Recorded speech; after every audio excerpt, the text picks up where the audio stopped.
That that No, that's why I keep telling you can't just abbreviate it BB, because that's when you get fucked in the ass bareback. Yeah, so Scott, next time you're going to have to clarify because we were all confused on that one. You don't have to clarify. I mean, I was confused. So, well, then welcome. Some people just enjoy surprise anal. We didn't even get to the introduction, and the show's already in the shitter. Folks, it's Tuesday Is that night. a thing? Surprise anal? Is that like a thing? That's how you end That's up a millennial thing right there. And just because I haven't triggered everyone enough, it doesn't count as rape if you shout surprise first. Jesus Christ. Welcome to Murder Hobo. We're for mature audiences only. The guy in his head is Frank. He usually hosts the show, but he really can't because he's laughing so hard right now. You want to take over now? Do you think you can pull yourself together? I think I can do that. Folks, it's or Tuesday do you feel night. Like your asshole is being I'm not Carol. You will not talk over. Folks, welcome to Murder Hobo Inc., our edition or our attempt stab at being a talk show. This is Between the Rolls. Don't forget to follow us on Twitch, follow us on Twitter, take a look at our YouTube archive, and down to my low left is our store. Crap like this, shirts, sweatshirts, duvet covers, shit like that. Today.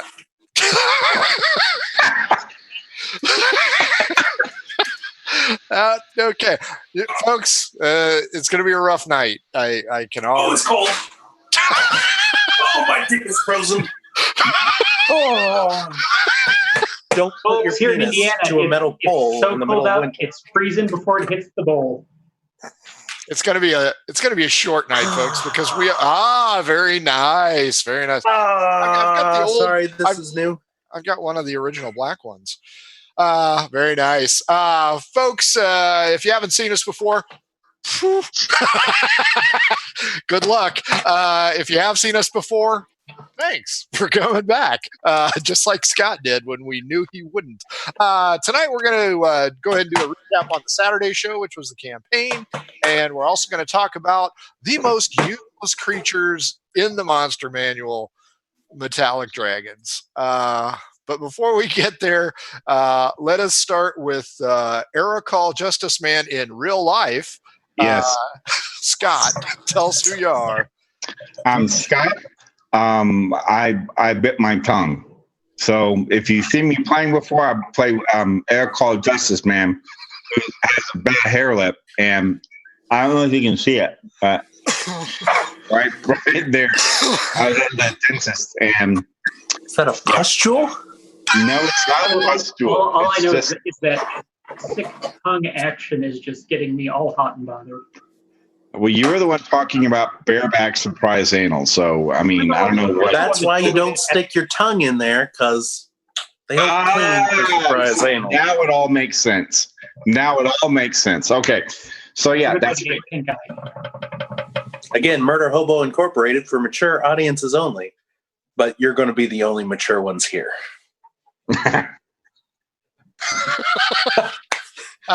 Moving on, let's go to Kyle. We're in counterclockwise position tonight. Hi, I'm Kyle. My wife let me move back into the house. It's a lot nicer now. Did you promise not to yell surprise? I'm just picturing this when he starts making her skull talk like mom. Psycho. Nice, that's right. It's okay to come back in, Kyle. Hey, careful! She has threatened to make a appearance. Keep talking, and I'll make an appearance. There you go. Kyle's getting sent out. Last but not least, Blake. Surprise anal. Well, and there you go, folks. Scott, did you have a chance to watch the Saturday show? No, I was watching my third installment of my daughter's presentation of Frozen Junior. So nice. That's what I was doing all weekend, was watching Frozen. by a bunch of 10-year-olds. That's almost as much fun as we had. So you're. Jeez. I saw that being problematic. Okay, folks, if you haven't seen the Saturday show, it was a part of the campaign installment. We're going to go ahead and give you a lot of spoilers. Most efficiently, no one died yet, but Kyle's character, Dewey Docamel, is in chains. Blake, Blake, go ahead and give us a broad overview, and then Kyle can give us a more detailed. Well, she was about this tall. She had huge tits. I don't know. You didn't mean that. She jumped really high when she yelled surprise. Yeah. You didn't want an overview of the broad? Okay. No. And there goes our female audience. Yep. Okay. Bringing it back down a little bit.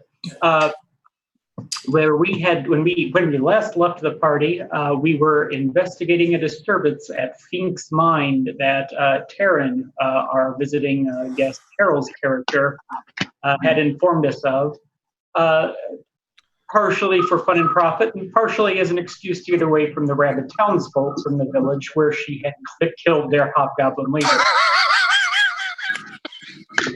Sure, we'll go with that answer. Yeah. We had, just by sheer happenstance, happened upon the area of a large demonic-looking creature, which had essentially poisoned/zombified some of the miners and had others worshiping it. And I was trying to infiltrate their numbers. The creature spotted me. I bamfed out of there back to the group. Let me rephrase that. Ernie's character and Carol's character killed a bunch of the innocent miners that were ensorcelled by this thing. Whereas Kyle and I correctly chose to slay the rock. Upon doing that, the army, which was also being sent to investigate this disturbance, happened to show up, and we left off with us resolving that particular situation, with myself having successfully escaped back to town, and Taryn once again taking accountability for killing all of the innocents. Including Joey Tribbiani. Yes. Poor Corporal Tribbiani. Okay, Kyle, fill in a few of the major gaffes and or highlights. Oh my. So many highlights. So many. We got a map this time, which only helped one person. I stole that Frank idea from can't Scott. read a map. And that person is Frank. Got the map. Ended up fighting like 30 more cultists than what we thought there were, because more of them just magically appeared between me and Dewey and the Vrock. We ran into our good buddy Lord Bushmill again. What happened there? And that's where Corporal Tribbiani got stabbed in the back of the neck because he was trying to receive him. Dewey, Taryn, and we'll say Taryn spent a good time getting some etchings of some demonic symbols. And then Dewey went out, said hey to Lord Bushmill, told him why he recognized him, rolled a -1 on a persuasion check, and is now in chains. Luckily, Taryn didn't abandon me until next Saturday, where she will, or die. Nice. That's pretty much it. What'd you guys think of the obelisk? I know Ernie was not thrilled that he didn't get advantage on it. I liked it. I liked that it was, and I like how you described that too. I think you gave an easy, cheap, but also realistic way of explaining why that was, and essentially explaining that it was more of a demonic possession than necessarily a charm effect, which pure bullshit, but I bought it. Remember, just say it's an artifact, and that shit can do anything at once. Yeah. So overall, did you guys like how it turned out? Did you like how it was run? I know Kyle got to step on a lot of miners' heads. Heads. A lot of those miner helmets were crushed. Yes, they're little bishop helmets. I'm actually curious to see what essentially what the source of this was. I'm curious to see what kind of history of the area Fink has, and I'm curious to see how that can relate to our box. Because at the end of the day, I want to tie everything back to my box. Sounds about right. Yeah, Wow. the only thing I was sad about is that we rolled too well, because I would have loved to have torn him a new one. Just anyone, really. If I had been possessed and had to kill everyone, I would have been okay with it. We are well aware of your penchant for mayhem. Or if someone else got possessed and I had to put them down, I'd be okay with it. I'm still surprised you didn't say, "Oh, Carol's possessed. Got to put her down like Odell." Nice. So Scott, I'd say give a shout out to your daughter, but you're going to have to buzz through 15 minutes of heinous shit. You can always fast forward it to say, "Hon, you did a great job." It's watch the 6-second clip. No, the highlight was when all 25 snow courses and villagers and town people and everyone else got to sing "Let It Go" for the third time. That was really magical. Aren't you glad you didn't wear a condom? Surprise! Well, Blake and Kyle are on a roll tonight. Well, you know what? You can always turn that experience into some kind of D&D adventure, n'est-ce pas? I have several ideas. They all have to do with torture chambers, but I'll certainly no. I really shouldn't say that. The girls worked really hard. It was great when I could come home. I could spend time with the family, so that all was really good. And I did try to find a way to maybe steal some time to watch the episode, but I just got too busy on Sunday. But I do have a quick question about the obelisk there. So was the obelisk the source of power, or was it just like a trick you use to get the party to stare around it, wonder what the fuck it's for about 45 minutes?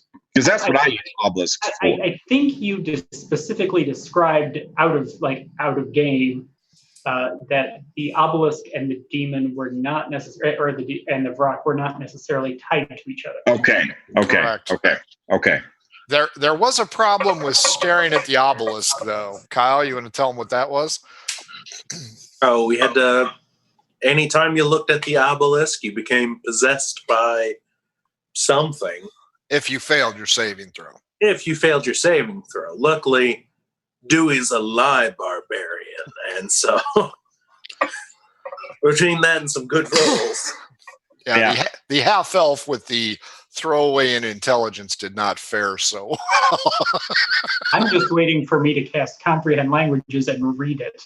Oh, I think that's a great idea. Yeah. But in the end, they were able to fracture said obelisk, and it appears as though they have disrupted the magical aura of it. But Dewey and Taryn have both taken etchings of the strange sigils, and maybe they will find more information down the road. Or we'll activate a brand new demonic possession circle and unleash it upon Lord Bushmel and all his army. Which almost satisfies the quest, which is to eradicate evil. Instead, you'll just bring it on. But, if you just create evil and then destroy it, it's fine. Mhm. Heroes of the realm. But they did make it to 7th level. Yeah, that's so right. I anticipate extra mayhem and probably a disintegrate spell by one of those sons. So you have extra strength in trying to break your chains as you're led up forward to the town. But, and I've still been rather stingy on magic weapons, though.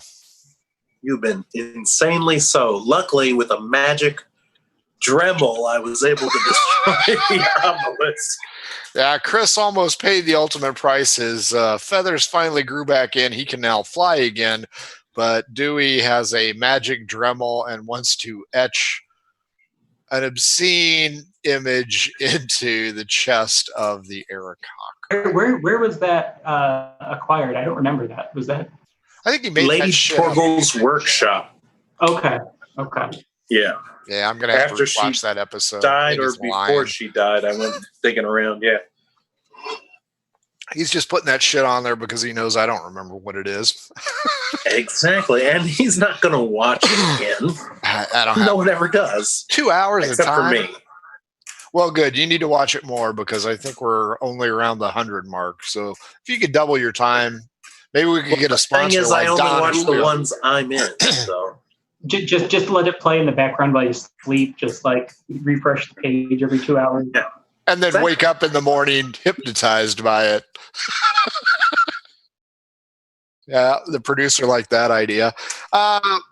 With that being said, let's move on to the main topic, thank God. Last week we did chromatic dragons. This week we're going to do metallic. Spoiler alert, next week we're going to do the weird ones. No, Blake, not that one. So let's go ahead and discuss. We've got 4 people in here who have written adventures and played in adventures. Show of hands, how many have encountered a metallic / good dragon? as a player, yes. Okay. So 25% of all D&D players have actually encountered. This is a very scientific poll as well. I think that really talks to the mindset of a metallic dragon then. You know what? Good point. Bam. Start us off. Yeah. So the reason you don't see metallic dragons is not everybody is a high super wizard who knows everything about dragons. The players do because, you know, they read the monster manuals, those metagaming dicks. All of them. But your DM did. That's why it's cool. But your peasants in your world don't know the difference between a gold dragon and a red dragon. They both breathe fire, and they both must die. Otherwise, they're going to burn down and raise their village. So why should a metallic dragon show its face, especially when it has that shape change ability to look like a human? So we're starting with number 2. How do you know that Perpetua isn't? Good point. I might have to kill Perpetua. Yes, she does have draconic ancestry. Yeah. And real quick, like I asked this from Carol and Scott and Frank last time. If you were to create a world, do you, for one, populate with a lot of dragons?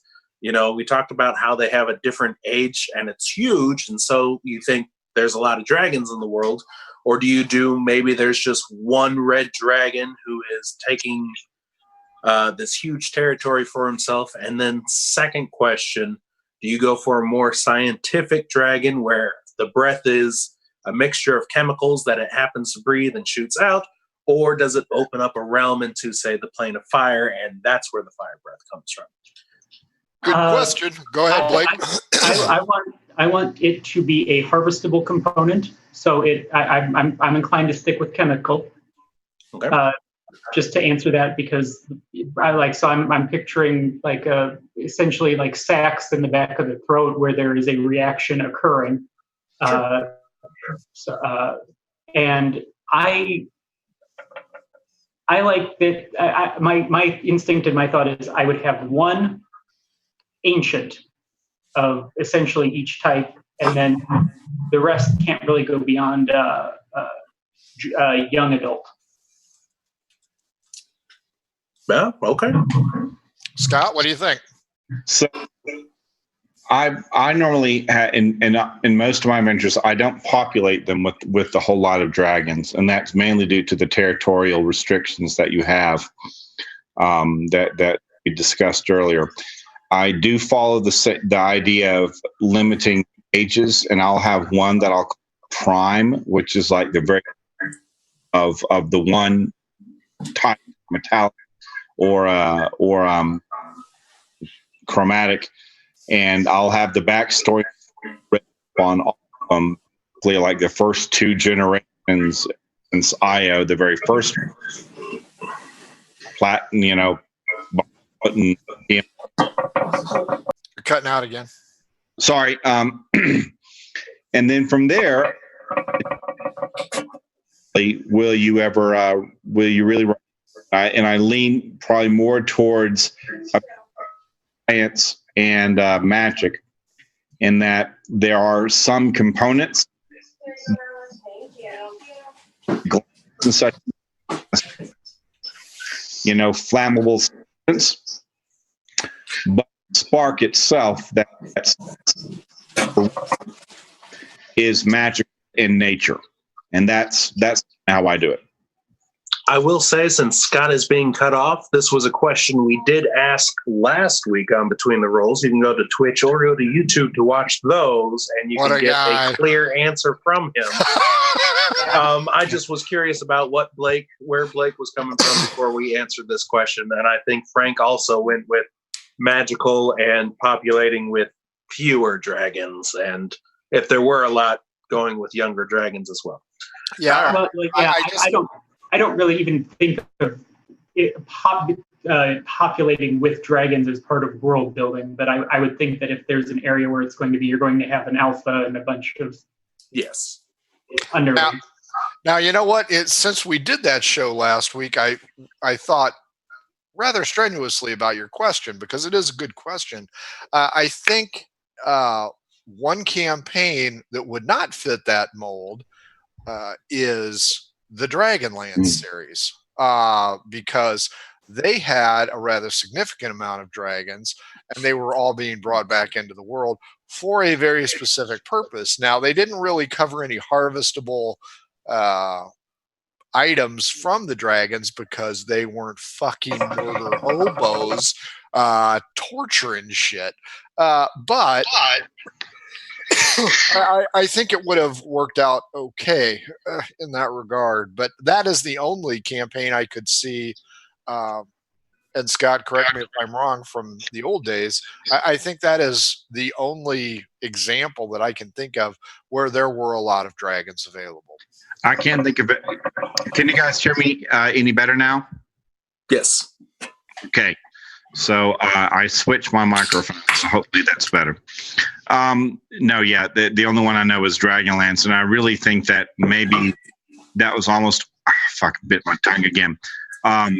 That's almost maybe like a little bit on purpose in a way, is that dragons are a big part of D&D. They're the quintessential, monster, and you always want to fight one, but you always end up fighting maybe one or two, and so they, credit to them. The creators of the Dragonlance saga created a fantastic storyline, compelling characters, and had it very dragon-centric. But that's the only one that I know of that even all the old adventurers, I just don't see a whole lot of, I don't remember most certainly, a whole lot of modules that were centered around dragons, with the exception of now the 5e Tyranny of Dragons storyline, which they came out with a new one, and I hear it's a lot better, but I played through the old one just as that came through. But speaking of, I enjoyed it with a good DM like I had. It could be made really great. It's more of a blank adventure, and your DM really needs to tailor it, I think, to really make it well. But speaking of Dragonlance, I am more the Forgotten Realms type, where there's a ton of dragons or drakes. Hey, Yeah. shh. But Dragonlance, evil dragons were taking over, and the good dragons weren't really helping at the beginning. Right. And there was a reason for that, and you two happen to read it more than I do, but do you guys remember why? They had the eggs. Yeah, they hid the eggs. Yeah, and there is a solid point in your campaign why you don't see good dragons. Perhaps the evil dragons have found a clutch of eggs, and the metallic dragons are just forced to do nothing. And see, I think that's a good plot twist, but it's more of an epic campaign arc than your fourth level. You're not doing it for a one shot. That's true. Yeah. And I think that leads me to believe that in the D&D world, everybody's like, oh, the Tarsus, the Beholder, blah blah blah. I think, in just my opinion again, that the metallic dragons were crafted to be the ultimate badass. I don't think they were ever designed to be used to fight.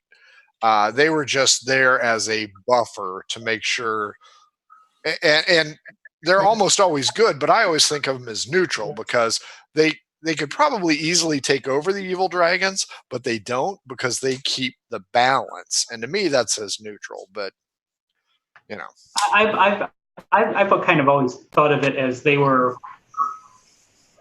directed by a deity, and it would kind of be going against it to seize that kind of power. Okay, I buy that. Sure. Scout, Yeah. yeah. No, the lack of platinum, gold, and silver and brass, and what their motivations are, as you were saying, Frank, they were created to be counterbalance. I always use them as like these benign and somewhat benevolent, sages of lore. That they weren't. They were more interested in themselves than they were interested in the world they were around, and that's I don't know why I've taken that position, but it's a fairly common position. They're like ints. They just don't bother themselves. They just kind of, no one will ever know they're around until something cataclysmic happens. Now, I suppose that kind of dovetails with what you were saying, Frank, is that they need to be a counterbalance for the cataclysm. But I just kind of think that they're disinterested. They're just not. They're more interested in lore and history, and they can't really. I suppose they can be flattered a little bit, but they since they don't have the quest, they don't have the drive to conquest to try to dominate and rule over other people. They're just not interested. And so I've always played them as very aloof, very interested, very non-interested. And as a player, I've never run into them when I've been playing. As a DM, I've created a couple, but never really ever had an occasion to use them, to be honest with you, other than, oh, the good dragon thinks you need to go on a quest, or why are you giving me this quest? Oh, some good dragon, gabloo, gabloo, gabloo, says that there's a bit of interesting scroll that he wants. Common spelling on that name, by the way. Yeah. And you know what? I like that because they use that a lot in Dragonlance because if you haven't read that series, I highly recommend it. Yeah. If you ever get a chance to meet Ms. Weiss or Mr. Hickman, definitely talk to them. Margaret is exceptionally approachable, especially at Gen Con, but she really loves her fans and enjoys hearing feedback from them. But one of the central figures in that series was a knight called Huma, and he doesn't exist in the main trilogies. He is just a character of lore, and he had met a silver dragon in human form, and they fell in love, blah blah blah, bullshit. Anyway, that's how He said, "Surprise!" You didn't take it too well. Prepare thine asshole. If you miss the first 10 minutes, you won't understand that joke at all. Don't go back. They're watching the show. Yeah. And that's why they called it Dragonlance. And that is how you cure a hemorrhoid. Wow. Okay, Blake, what do you think about them being pillars of lore? Wow. No, that's kind of the next logical step from kind of how I was thinking of their origination, their origin. And that, yeah, they were. Two can't fucking be bothered. He's almost ready to be the Statue of Liberty every time he locks up. I know. But no, they just can't fucking be bothered. They got dragon problems. They don't fucking care. But again, it's not something that I've run into a terribly frequent. Like I said, I've never run into one. So they can be pretty much whatever the fuck you want, because none of the characters I've ever played are going to meet one. Well, being shape changers makes it difficult to actually really know. Because that goes back to what I was saying. I'm like, Perpetua might be a green dragon because she is acidic. Perpetua's a lot of things. She ain't a green dragon. How do you know? She hits level. I'm sorry. Which one of us was the DM for that? Yeah, I know. She's level 15. She's a green dragon. Yeah, you keep saying that. Not going to change my mind. Obelisk. So let's go ahead and flesh this one out. You're going to create a scenario. How are you going? Not if. How are you going to use one of the metallic dragons? I could use them as a boss. Okay, go ahead, Kyle. So, real fast, we did not talk about one thing about metallic dragon or chromatic dragons or dragons in particular that I'm going to a little bit in here, and that's the fact that whenever there's a dragon somewhere, 6 miles, the world changes. Yes. White dragon. If it moves into a desert, there's going to be a glacier in that desert now. If there is a red dragon in the middle of the ocean, eventually an island of fire is going to form from it. And so a lot of ideas can really be gleaned from that. And if they're sufficiently old, though, correct? Sufficiently old. You are correct. In which case, hey, here's your high-level one-shot ideas. And so, I was just glancing through what the regional effects of the metallic dragons were. And you have the gold, and I'll just hit the 3, are that they can speak to you in dreams if you're within 6 miles.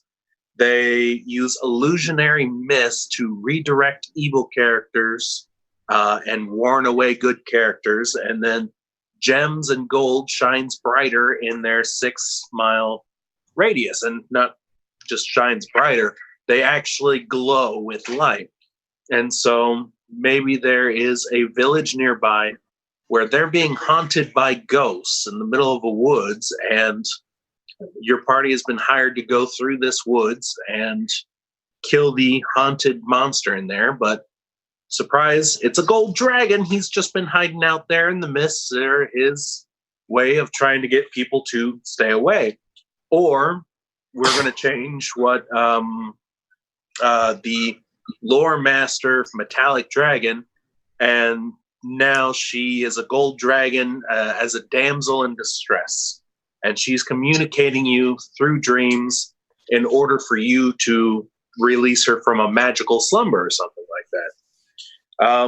Silver dragons, I don't really have anything from there yet, but they essentially control the weather and can build things out of clouds and fog. So if you want to change your castle on the ground into something exciting, just put it up in the air with clouds.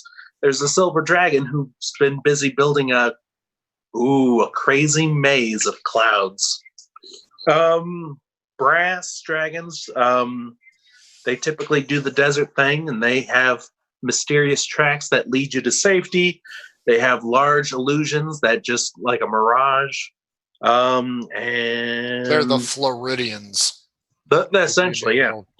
And anytime you come in contact with water around them, they know where you are. They're sharks. They're sharks. And then finally, coppers, which are slowly turning into my favorite because they're the jokers of the metallic dragons, playing pranks all the time.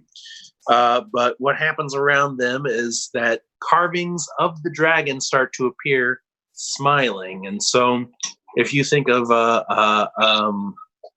an Aztec ruin where they do have those dragons, which are always showing off their teeth, maybe the party ends up going someplace like there, and they see these images of this terrible snarling beast, and they're going to try and figure out where this thing is, only to encounter a copper dragon who's just jolly and good-natured and everything like that.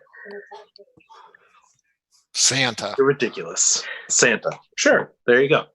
And so regional effects can really play on how to use dragons as well. And just reading a few of those, I came up with a couple of good ideas, I think. Yeah. Well, and You have to build on them. I'm not going to do the work for you.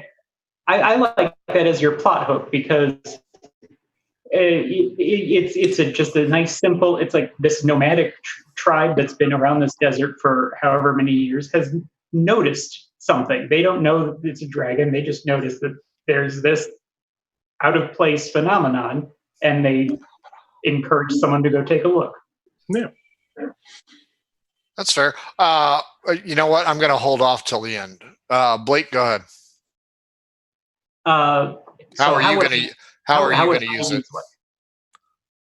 I am going to use it as a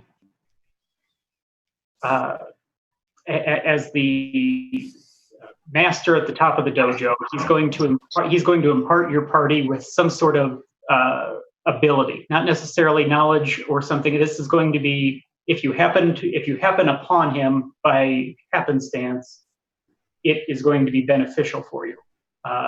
He is going to give you something from his horde, allow you to trade from the horde. He's not going to allow you to take, he's going to allow you to trade. Or he is going to essentially give you some sort of feat for finding him, as a consequence of finding him. But it's not going to be a direct necessary component of it, because I don't see them actually wanting to get involved and having that as a motivating factor. Okay, I'll buy that. Scott, what do you think? Well, of all the metallic creatures, what I would probably do is the metallic dragons. I've always had a bit of a penchant for brass dragons. I don't really know why. But they're the more militaristic, right? Yeah, they're the militaristic combat champions. You do see those in services of good armies.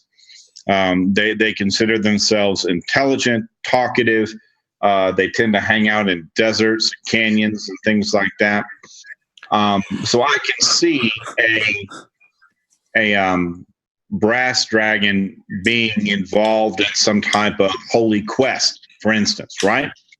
And then what I like is maybe if I'm going to have a plot hook and introduce it to a character is that this brass dragon who was a champion for an army, and the army gets wiped out due to some strange confluence of events to where the dragon couldn't do anything. Either got knocked out by a banishment spell that banished it long enough for a meteor swarm to wipe out the entire army. Comes back after the banishment spell ends, and he's surrounded by all the people he was sworn to protect. So now he's just an instrument of vengeance, swarming out throughout the desert, and you're just kind of caught up in the middle of it, trying to get from point A to point B, and this furious brass dragon is attacking everything that moves, thinking that you won't. And since they're somewhat thinking that you're a part of the problem that killed all of its people that it was in a fight for, and you got to find a way to talk your way out of the situation, because brass dragons are talkative. Apparently, that's one thing I read about them. So I was kind of thought I had about 2 pages once written down to do that, about a desert adventure, getting from one oasis to another, and just getting bombarded by a brass dragon. And but I could never, that was an idea in a couple of pages down, and half of it was the stats on the brass dragon. So it was an ill-formed, it was an immature idea, but that's maybe one, if I ever decided to do, I would probably flesh it out and see if I can run with that. I like that. My thought on it is, and we've mentioned it, the givers of knowledge, I think they're going to be in an urban environment. And something Kyle had mentioned, I believe it was the gold dragon makes gems shinier. Yes. Fuck it. This dragon is going to be a jeweler. And when you're in his shop, his shit looks great. And when you leave, that luster goes away. And I'm just looking at it from a murder hobo standpoint. They're going to go back and want to kick some ass. And I think that would be a rather humorous approach at not necessarily killing the PCs, but having maybe make their subverting their expectations. Well, that, and you know what? You've offended me, and now you are going. I may come to you and ask you for a favor, and that is today, and send you off just because you decided to punch the gold dragon / small jeweler in the mouth, and he just kind of lets his head be seen by you, and you realize that you've stepped in a pile of Kyle. Oh, yeah. Did that one come out? Yeah.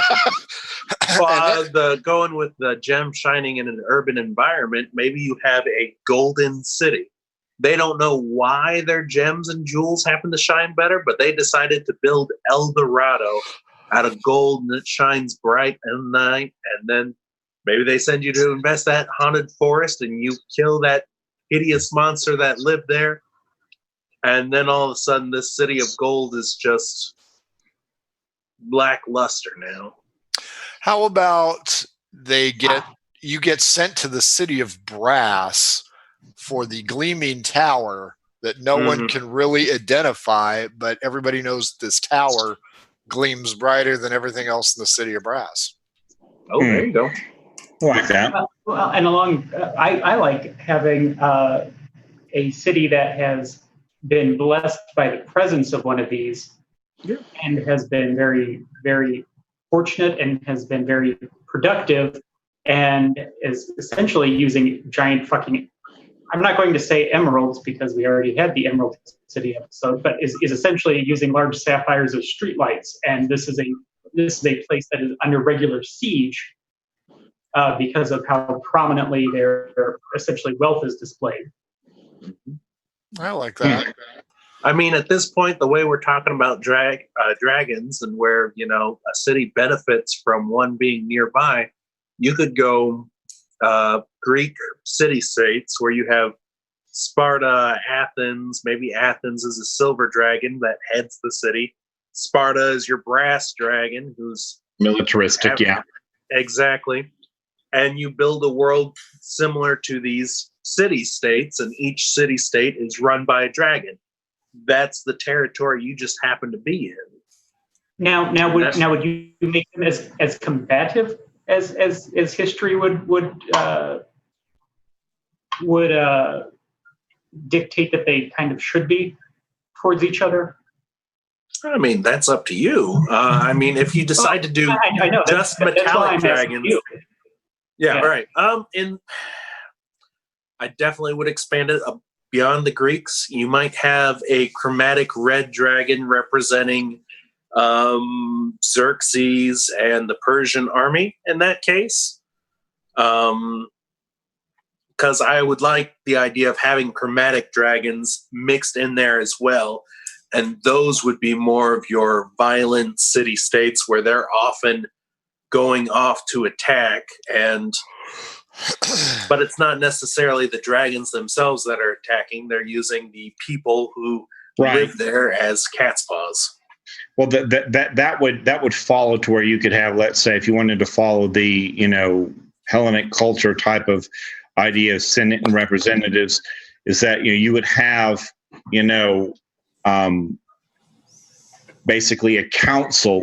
And I like the idea of Sparta, for instance. You have a council of 7 or 8 brass dragons that are in humanoid form. That's the city council. The word Senate comes to mind. Yeah, it's Senate. Okay, so they're basically all brass dragons, but no one knows it. And the city ends up taking on the characteristics, the humans and the humanoids and everything. They take on the characteristics of their dragon overlords, and they don't even know they're being ruled by dragons, and that's this huge big secret.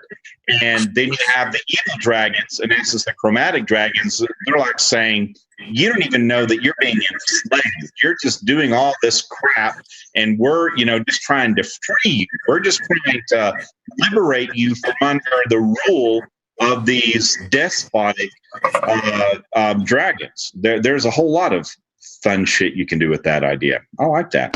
You know what? I'm thinking Star Trek, Private Little War, when Enterprise arrived with the Klingons, and they're dealing with all these mediocre bureaucrats, and it turns out they're just all powerful creatures, just disguised. Yeah. So Gene Roddenberry played D&D before it was popular. That's my thing.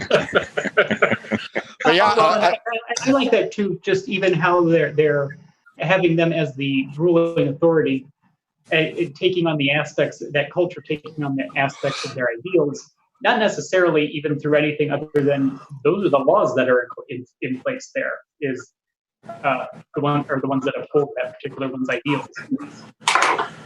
how about? I'm sorry, I like the idea of a dragonborn culture that functions as the Greek city-states, and each color dragonborn is ruled by that, and it's just people who have been so long under the thumb of whatever particular dragon has ruled them that they've turned into dragonborn. Could you make an entire campaign where each PC is a dragonborn? Because your enemies, because if you went man v man, in reality, dragonborn v dragonborn, Sure. There are certain immunities to the breath weapon would cause it to be inert. Maybe.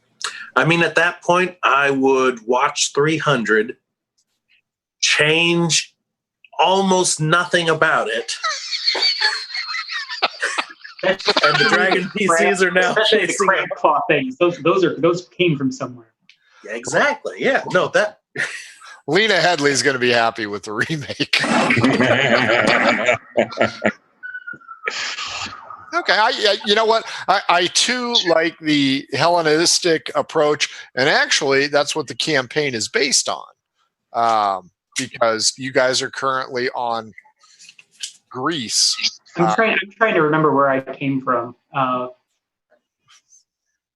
You were, because nobody was originally from Greece. Dewey, no, I'm not Greek. I'm not Greek. Dewey and Chris were Egyptian. Yeah, Egyptian, and were you? What's north of Britannia? Celtic? Are you the Celt? I'm not Celtic because Ernie was. I got the name Perpetua from that culture. Is it Babylonian? It could be, but I think I went Mediterranean. Spain? Hispaniola? No, it's Mediterranean-ish or Roman-ish. Perpetua? That's Portuguese. No. I don't think we ever went as far as that. No, I'll figure it out. I can go through Kyle's 18-page backstory and probably figure it out. Which not at all we have touched on yet. I did send 4 of your Oh. kind looking for you. Oh, that's true. And you added the interesting order there, which I wrote that down somewhere, and Yes. I probably threw it away. So I did use. I've been using your backstory, so I don't want to hear that bullshit. But yeah, I think, and I, it may be downplaying the situation. I don't think any of us really have a good use for the metallic dragons, just because they are. I hate to use anything out of the monster manual that's good or lawful good or neutral good or just any of those bases as NPCs, really. Certainly not as foes, because I cannot do an evil campaign. It just makes no sense, because if it did, Murder hobo is okay, but evil is just well, evil. It's not murder hobo-y enough. Well, if you're going to play evil, honestly, at the end of the first scenario, you're going to kill everybody else, which is murder hobo-y. That's murder hoboing. That's not evil. If you're not doing, there's a certain way to do evil. Maybe we should do a between the rolls on that. Yeah. Carthaginian is what she is. That's right. Yeah. An evil campaign. So, in an evil campaign, how do you think your metallic dragons would fare? Scott, we'll go in reverse order this time. In an evil campaign, our metallic dragons are asleep and slumbering, and you almost have to go to like a Dragonlance type thing, to where you have to try to wake them up or try to get them on your side. You have to find out why they've been so disenchanted. In an evil campaign, now I may be conflating two things of an evil campaign or a world of evil, an evil world. So I want to make sure I'm not conflating those two things. But the role of a good dragon at that point is to try to rectify or and rectify an evil world. Or if you're just an evil campaign playing, then they are your enemies. And cool. They will stop you. What's worse off is they're the boogeyman in your evil evil campaign, because they turn into people, and you're messing with that little jeweler man, and you're like, yeah, no, I'm going to rob his ass, slit his throat, because I need this 500 jewel to do my evil bidding, and he got big real fast, didn't he? Yeah. And again, because metallic dragons, sorry, Scott, for talking over you, but again, because metallic dragons are rarely used in a campaign, your players aren't going to expect a metallic dragon to show up out of the middle of nowhere, and their players may never have even heard of one. Sure, they thought of everything else. They thought, yeah, this is how we're going to take down the good gods and all their angelic armies and everything. And holy shit, what the fuck is this coming on? Yeah. And I was just going to say that, you would have, again, the characteristics of the different types of dragons, your brass being militaristic, your copper being quite cunning and clever, your bronze being very, very dutiful, and seeking order and striving against chaos. Your gold being like almost like adjudicators, and your silver being friends to all, and the ones trying to build alliances against you. So you can see that if you're an evil campaign, if your evil characters running inside an evil campaign, you would have a cabal of good dragons all aligning against you at every step, and so your plot is to try to stay one step ahead of the good guys. Blake, what do you think? These are your localized goals. Your party, each one of the chromatic dragons in the area is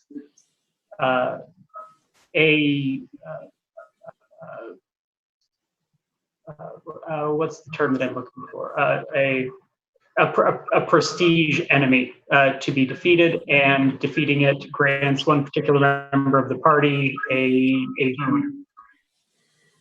And they're going out and with that particular aspect no longer in opposition to the evil characters.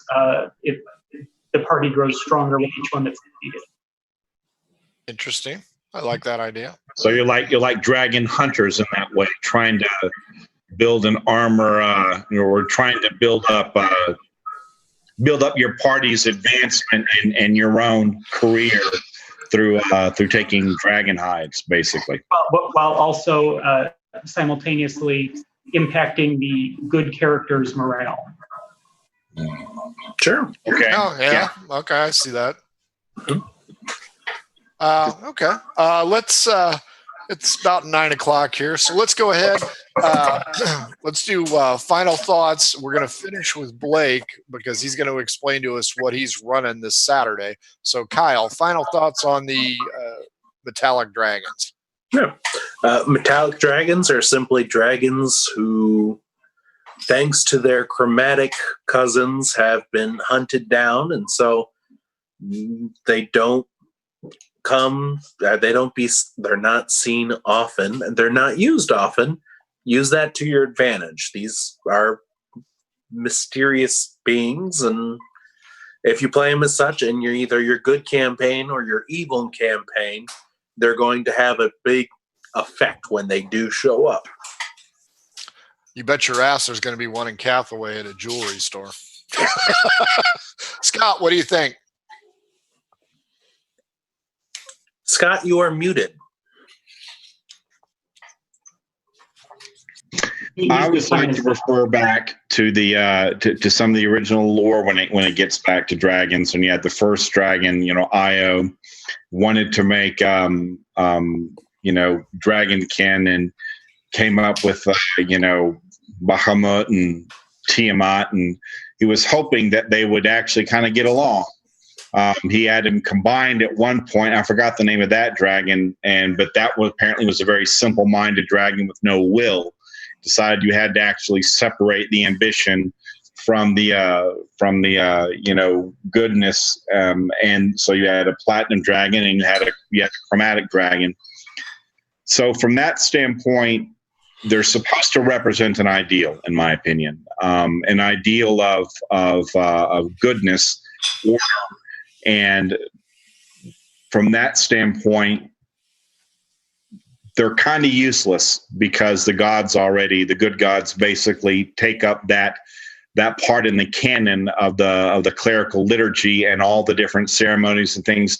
You have very few clerics devoted to the worship of good dragons, yet the ideals are shared with a lot of the good deities in most pantheons that you see in 5e and the earlier editions. So speaking from their utility, it's very narrow. That's not to say that you can't find good uses for good dragons inside your campaign, but I think they need to be somewhat, as we've discussed tonight, they need to be focused and narrow in their application. And that's my opinion, and people may disagree with me, but unless you want to have your entire pantheon of good versus evil dragon based, and good dragons are somewhat useless. Good point. I like the point. Okay, Blake, final thoughts, and then go ahead and give us an overlook of Saturday night. Okay. So I kind of have to pretty much agree with Scott there a lot. These aren't going to be utilized much in the way of low-level one-shots or anything like that, because your party's going to want to try and kill them, or they're not going to understand what their utility is in this world. So you have to have enough backstory built up, and you have to have your characters experienced enough to comprehend the difference between your green dragon and your brass dragon. So for a quick one shot, stick with a chromatic dragon instead of, and that's the bad character. Unless you're going to get into lore and history and actually have a purpose for there being a non-evil dragon there. The word evil, but you know what I mean. It's more just for flavor. So I think that you're not going to use them unless it's a very, very elevated campaign type setting. Let me do a quick interjection before you go to your show for Saturday night. One quick idea you might use out there if you're, if you really want to fuck with your players. The bad guys have given the dragon something that changes its alignment. You got it? You got that, Kyle? Yeah, I got that. Very good. Got that. Shit idea from Frank. And then you have to. Oh, wait. There's an artifact that possesses the dragon. Exactly. And because they're so stupid, they failed their save, and now they're screwed. Dick. Okay, Blake, tell us what you got. It's a great idea. Yeah, hey, that's a fantastic idea. Let me get right on that. Do they get advantage on their save, Frank? Nope, because the DM's a dick. That's right. It's an artifact, and there's a lot of intrinsic value to this thing. So, tough shit. And if you roll a natural one, you're screwed for the rest of it. Yeah. Surprise! It's an artifact. The +7 Sibian of riding the saddle, baby. Okay. You know that I'm going to come up with a saddle that is actually a surprise Sibian now. Your ass will be lucky if Headwound Harry doesn't make an appearance Saturday. What do you got for us for Saturday, Blake?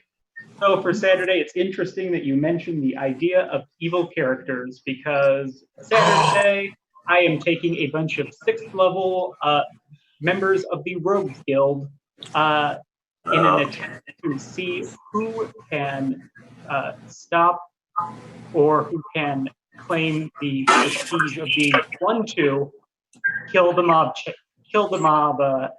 don.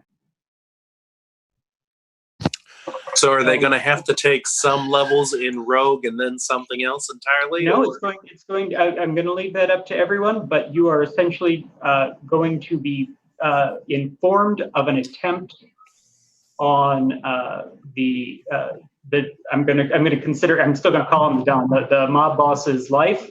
I'm going to give certain characters a motivation for why they are going to want to prevent that, and I'm going to give one character a motivation to enact that. So pit the party against each other. Murder hobo all the way.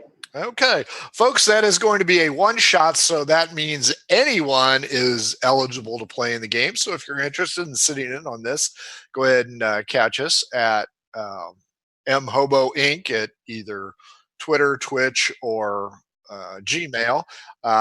Hit up one of these guys because you can see their Twitter handles as well. But that is going to be Saturday night. Green Room starts at 7:30. I assume that's when you'll message the individuals who the asshole is. I'm going to wait until we got off screen, but I'm going to need to know who's playing, and I'm going to contact them with their motivation. I'm going to roll for. I'm going to have a list of. Oh, I started. Come up with four motivations, and then I'm going to roll to see who gets assigned what, and I will message those privately. Well, if Carol plays, you got to make her the one who wants to save him, just so we can tear through her to kill this guy. Everyone wants to save him, but one of you. Headwound Larry is going to be there. I said the dice will see. Damn it. So, folks, one-shot weekend should be fun. 6th level character. But again, that's all going to be just character knowledge. You're going to assume that you're all going to be on the same side. And it is urban. Yes, it's going to be deep in the heart of Cathaway. Nice. And the moon shines bright. Deep in the heart of Texas. Reminds me of the land I love. Deep in the heart of Texas. Sorry. Whatever dentist you've been to, send me his pharmacologist. Nice. Folks, this has been another episode of Between the Rolls. We appreciate you watching us. Don't forget to follow us on Twitch, follow us on Twitter. Take a look at the YouTube archive. If you want to buy our crap, it's off my left shoulder and down below. If you have a specific question about this episode, hit us up. If you've got a specific question for one of our cast members, hit them up. They'll be more than happy to go ahead and give opinions. Saturday, we're looking forward to the one shot. Blake's going to run it. Maybe I get to play, maybe I don't. The producer might jump in on it. Who knows? Hope to see you there. Let's give them a great big dating Surprise! Watch the first 10 minutes to get that one. Bye, everybody. Thanks.